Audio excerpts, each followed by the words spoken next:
Yeah, foreign. Yeah, you see my whip, you know it's foreign. I'm so foreign. Then you see my girl, you know she foreign. I'm in Lauren. You've been wearing. How's it hanging, fellow Pinkbike gangsters? We're back at the Taipei Cycle Show. I've traded in my electric kids bike for something a little more stylish. Let's go see what we can find today.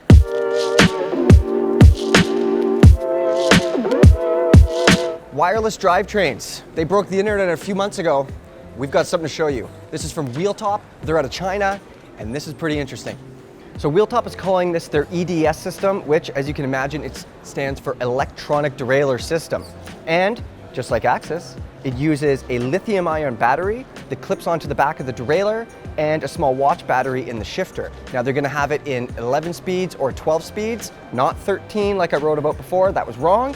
And let's see how it works.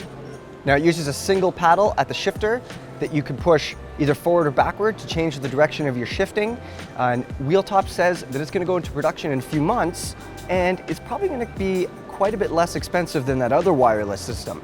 Now this model here, it doesn't have a clutch on it, but when it does go into production, they're saying it will have a clutch, which us mountain bikers need, and they're also going to have a version for commuter bikes and for road bikes as well. Training with power has been all the rage for years now, and we've come across what might be the smallest power meter around. It screws onto your valve stem. Let's have a look. This little guy is from a company called Aerofly. Now you tell it how much you weigh, you tell it the type of bike and the starting air pressure. And from there, it calculates the very slight pressure change in your tire and uses that to tell you the power that you're putting out. Aerofly says its accuracy is within 5% and it's almost invisible. It just screws right onto your valve stem. Now power meters are quite an expensive investment, usually. This one is 289 bucks. Now that's still a fair bit of money, but it's a lot less than some other options out there. New haul, new products. Now you guys know me, I love my bottle cages, and Fidlock has something interesting when it comes to bottle cages. Let's stop in and have a look. Oh! So Fidlock's twist uni connector uses adjustable strap system to hold your bottle or whatever else you want to put in there. Now, getting it on and off is the cool part. To get it off, you just twist, pull it right like this, and to get it back on, magnets, just like so. Now this adjustable bottle carrier is gonna go for $49.95, and like I said, you could use it to carry almost any shaped bottle. So we're going from fancy bottle cages to fancy linkage forks and interesting rear shocks with Motion Engineering. Let's head into their booth and have a look.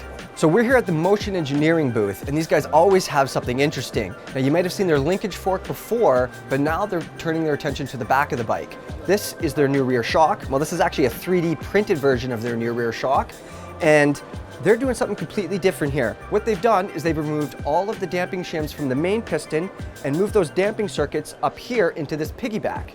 And now there's also something really interesting going on in here that they're in the process of patenting, so they're not going too deep on the explanation, but basically early in the shock stroke, they're able to remove the damping to take out the very small, high-frequency vibrations that might normally upset a bike's traction. Now, internally, it also has a hydraulic cone for both bottom out and top out. Now, that's the kind of stuff you usually see on a dirt bike shock, but they're using it in here. It has a compression adjustment right here and a remount adjustment on the back, and when it comes out this coming summer, it's going to be available in all standard sizes, metric, and a true-knee mount. High-end cranks. They're always carbon fiber, right? Maybe not. Let's cut in here to FSA, see what they got cooking. So unlike most high-end cranks, FSA has turned to aluminum for the KFX. Now, what they're doing is they're machining it in two separate pieces and they're gluing them together. Now, they're not the first to use this kind of process, but what they're saying is that it makes for a stronger and likely a more reliable option than a carbon arm. So something like this is going to weigh around 500 grams, 520 grams, they're saying, but it's going to be just fine on a downhill bike, on an all-mountain bike, and an enduro bike.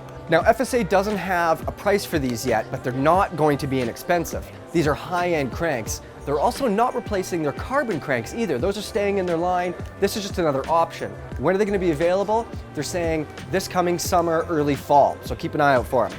So the Taipei Cycle Show is full of different mountain bike drivetrains that you probably haven't seen before, but this one has 13 cogs.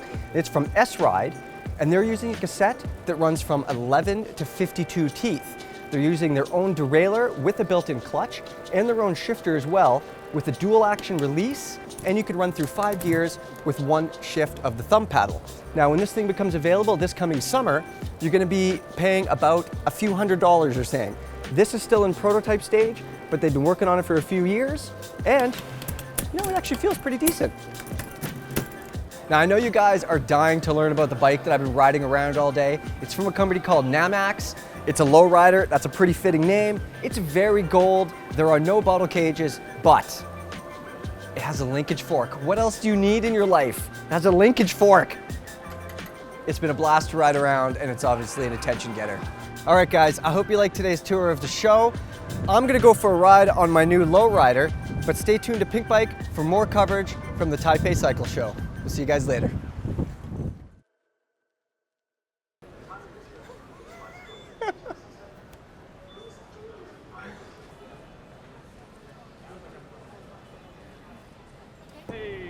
Hey!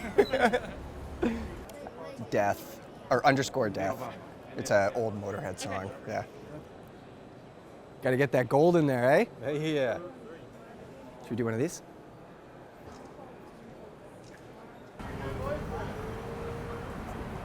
Okay.